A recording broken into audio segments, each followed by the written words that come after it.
Marking his first visit after being reappointed as a minister by Indian Prime Minister Narendra Modi following the Lok Sabha elections, Indian Minister of External Affairs Dr. Subramaniam Jaishankar arrived in Sri Lanka this morning. Upon his arrival at the Bandaranayake International Airport, he was welcomed by State Minister of Foreign Affairs Tharaka Balasuriya and Governor of Eastern Province Senthil Tondaman. The visiting Indian Foreign Minister called on President Ranil at the President's house in Colombo this morning. Bilateral discussions between President Wickremesinghe and Dr. Jaishankar focused on the progress of ongoing development projects between the two nations. During the meeting, President Wickremesinghe and Minister Jaishankar jointly unveiled a digital plaque commemorating the inauguration of 106 houses constructed under the Indian Housing Project in Kandy, Nuwara and Matale districts. Additionally, they handed over 24 houses in model villages in Colombo and Trincomalee to their respective beneficiaries.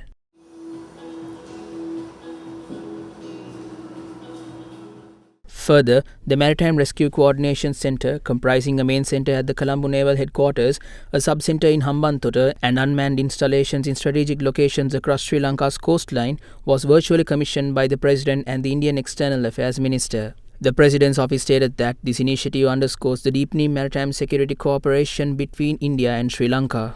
Meanwhile, this afternoon, Indian External Affairs Minister Dr. S. Jaishankar called on Prime Minister Dinesh Gunawardena at the Temple Trees. During the meeting, the Indian External Affairs Minister reaffirmed India's support for Sri Lanka under its Neighbourhood First policy. Discussions between the two parties held on Indian investments, development projects, connectivity projects, and other mutually beneficial cooperation in different spheres. Later in the day, the Indian Minister of External Affairs met with his Sri Lankan counterpart President's Council Ali Sabri at the Ministry of Foreign Affairs. The bilateral discussions between the two ministers centered on a range of issues of mutual interest, including economic and development cooperation in regional and multilateral fora and cooperation between the foreign ministries of the two countries. The Indian External Affairs Minister Dr. S. Jaishankar also met with opposition leader Sajith Premadasa. During the discussions, the opposition leader assured that the Samagi Jana Balawegaya will continue to foster relationships with India if they form a government in the future. The Indian External Affairs Minister reiterated India's commitment to maintaining close ties with Sri Lanka and expressed his eagerness to further develop this enduring friendship.